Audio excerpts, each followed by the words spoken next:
بسم اللہ الرحمن الرحیم۔ صحیح بخاری حدیث نمبر 81۔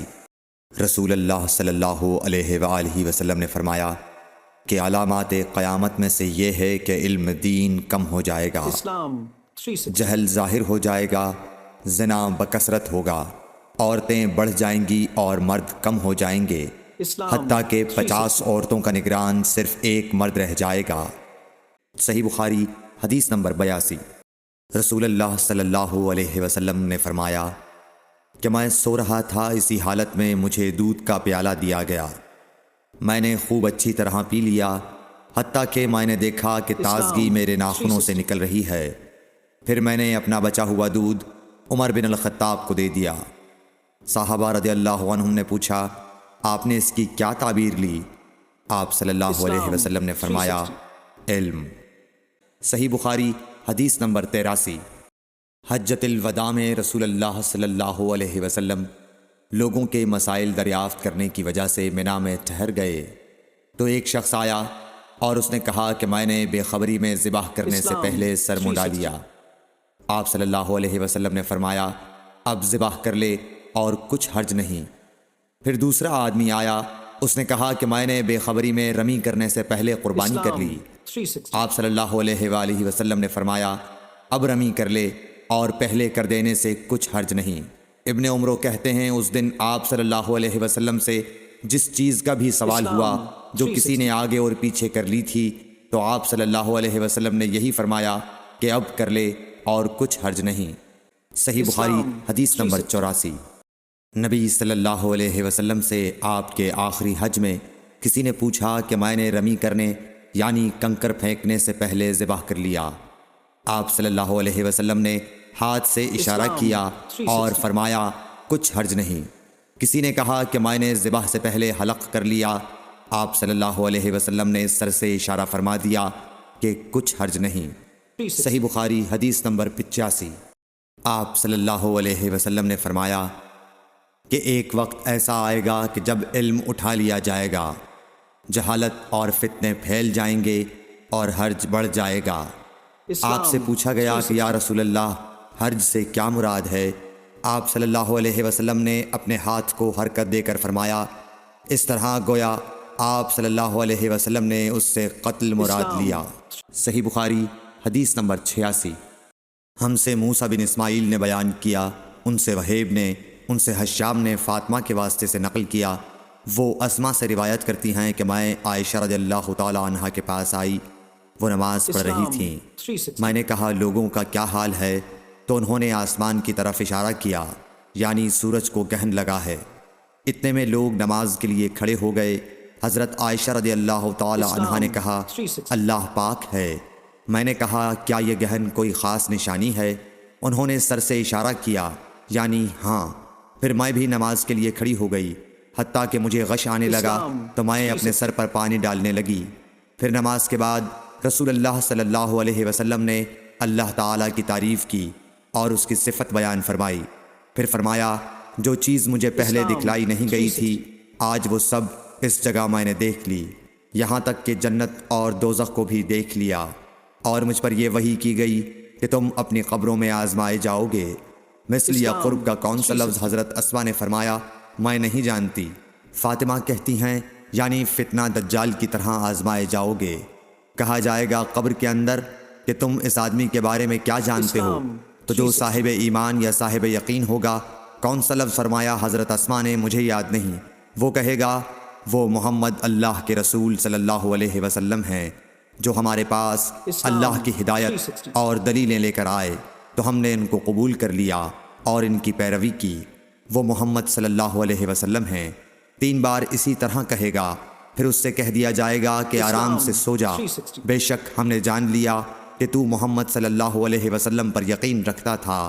اور بہرحال منافق یا شکی آدمی، میں نہیں جانتی کہ ان میں سے کون سا لفظ حضرت اسما نے استعمال کیا۔ تو وہ منافق یا شکی آدمی کہے گا کہ جو لوگوں کو میں نے کہتے سنا، میں نے بھی وہی کہہ دیا، باقی میں کچھ نہیں جانتا۔ صحیح بخاری حدیث نمبر 87۔ قبیلہ عبد القیس کا وفد رسول اللہ صلی اللہ علیہ وسلم کی خدمت میں آیا۔ آپ صلی اللہ علیہ وسلم نے دریافت کیا کہ کون سا وفد آیا ہے؟ یا یہ کون لوگ ہیں؟ انہوں نے کہا ربیہ خاندان کے لوگ ہیں۔ آپ صلی اللہ علیہ وسلم نے فرمایا کہ مبارک ہو قوم کو آنا یا مبارک ہو اس وفد کو جو کبھی نہ رسوا ہو نہ شرمندہ ہو۔ اس کے بعد انہوں نے عرض کیا کہ ہم ایک دور دراز کونے سے آپ کے پاس آئے ہیں اور ہمارے اور آپ کے درمیان کفار مضر کا قبیلہ پڑتا ہے۔ اس کے خوف کی وجہ سے ہم حرمت والے مہینوں کے علاوہ اور ایام میں نہیں آ سکتے، اس لیے ہمیں کوئی ایسی قطعی بات بتلا دیجئے کہ جس کی ہم اپنے پیچھے رہ جانے والے لوگوں کو خبر دے دیں اور اس کی وجہ سے ہم جنت میں داخل ہو سکیں۔ تو آپ صلی اللہ علیہ وسلم نے انہیں 4 باتوں کا حکم دیا اور 4 سے روک دیا۔ اول انہیں حکم دیا کہ ایک اللہ پر ایمان لائیں، پھر فرمایا کہ کیا تم جانتے ہو کہ ایک اللہ پر ایمان لانے کا کیا مطلب ہے؟ انہوں نے عرض کیا اللہ اور اس کا رسول زیادہ جانتے ہیں۔ آپ صلی اللہ علیہ وسلم نے فرمایا ایک اللہ پر ایمان لانے کا مطلب یہ ہے کہ اس بات کا اقرار کرنا کہ اللہ کے سوا کوئی معبود نہیں، اور یہ کہ محمد صلی اللہ علیہ وسلم اللہ کے سچے رسول ہیں، اور نماز قائم کرنا، زکوٰۃ ادا کرنا اور ماہ رمضان کے روزے رکھنا، اور یہ کہ تم مال غنیمت سے 5واں حصہ ادا کرو، اور 4 چیزوں سے منع فرمایا، دبا، حنتم، مزفت کے استعمال سے۔ اور چوتھی چیز کے بارے میں شعبہ کہتے ہیں کہ ابو حمزہ بسا اوقات نقیر کہتے تھے اور بسا اوقات مقیر۔ اس کے بعد رسول اللہ صلی اللہ علیہ وسلم نے فرمایا کہ ان باتوں کو یاد رکھو اور اپنے پیچھے رہ جانے والوں کو بھی ان کی خبر کر دو۔ صحیح بخاری حدیث نمبر 88۔ عقبہ نے ابو احاب بن عزیز کی لڑکی سے نکاح کیا تو ان کے پاس ایک عورت آئی اور کہنے لگی کہ میں نے عقبہ کو اور جس سے اس کا نکاح ہوا ہے اس کو دودھ پلایا ہے۔ یہ سن کر عقبہ نے کہا مجھے نہیں معلوم کہ تو نے مجھے دودھ پلایا ہے، نہ تو نے کبھی مجھے بتایا ہے۔ تب سوار ہو کر رسول اللہ صلی اللہ علیہ وسلم کی خدمت میں مدینہ منورہ حاضر ہوئے اور آپ سے اس کے متعلق دریافت کیا تو آپ صلی اللہ علیہ وسلم نے فرمایا کس طرح تم اس لڑکی سے رشتہ رکھو گے حالانکہ اس کے متعلق یہ کہا گیا۔ تب عقبہ بن حارث نے اس لڑکی کو چھوڑ دیا اور اس نے دوسرا خاوند کر لیا۔ صحیح بخاری حدیث نمبر 89۔ حضرت عمر سے روایت ہے کہ میں اور میرا ایک انصاری پڑوسی دونوں اطراف مدینہ کے ایک گاؤں بنی امیہ بن زید میں رہتے تھے جو مدینہ کے پورب کی طرف بلند گاؤں میں سے ہے۔ ہم دونوں باری باری حضرت صلی اللہ علیہ وسلم کی خدمت شریف میں حاضر ہوا کرتے تھے۔ ایک دن وہ آتا، ایک دن میں آتا۔ جس دن میں آتا اس دن کی وحی کی اور رسول اللہ صلی اللہ علیہ وسلم کی فرمودہ دیگر باتوں کی اس کو خبر دے دیتا تھا، اور جب وہ آتا تو وہ بھی اسی طرح کرتا۔ تو ایک دن وہ میرا انصاری ساتھی اپنی باری کے روز حاضر خدمت ہوا۔ جب واپس آیا تو اس نے میرا دروازہ بہت زور سے کھٹکھٹایا اور میرے بارے میں پوچھا کیا عمر یہاں ہیں؟ میں گھبرا کر اس کے پاس آیا۔ وہ کہنے لگا کہ ایک بڑا معاملہ پیش آ گیا ہے، یعنی رسول اللہ صلی اللہ علیہ وسلم نے اپنی بیویوں کو طلاق دے دی ہے۔ پھر میں اپنی بیٹی حفصہ کے پاس گیا، وہ رو رہی تھی۔ میں نے پوچھا کیا تمہیں رسول اللہ صلی اللہ علیہ وسلم نے طلاق دے دی ہے؟ وہ کہنے لگی میں نہیں جانتی۔ پھر میں نبی کی خدمت میں حاضر ہوا۔ میں نے کھڑے کھڑے کہا کہ آپ نے اپنی بیویوں کو طلاق دے دی ہے؟ آپ صلی اللہ علیہ وسلم نے فرمایا نہیں، یہ افواہ غلط ہے۔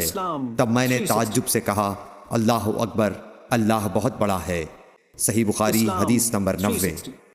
ایک شخص حزم بن ابی کعب نے رسول اللہ کی خدمت میں آ کر عرض کیا یا رسول اللہ، فلاں شخص معاذ بن جبل لمبی نماز پڑھاتے ہیں، اس لیے میں جماعت کی نماز میں شریک نہیں ہو سکتا کیونکہ میں دن بھر اونٹ چرانے کی وجہ سے رات کو تھک کر چکنا چور ہوتا ہوں اور طویل قرات سننے کی طاقت نہیں رکھتا۔ ابو مسعود راوی کہتے ہیں کہ اس دن سے زیادہ میں نے کبھی رسول اللہ صلی اللہ علیہ وسلم کو وعظ کے دوران اتنا غضبناک نہیں دیکھا۔ آپ صلی اللہ علیہ وسلم نے فرمایا اے لوگو، تم ایسی شدت اختیار کر کے لوگوں کو دین سے نفرت دلانے لگے ہو۔ سن لو، جو شخص لوگوں کو نماز پڑھائے تو وہ ہلکی پڑھائے، کیونکہ ان میں بیمار، کمزور اور حاجت والے سبھی قسم کے لوگ ہوتے ہیں۔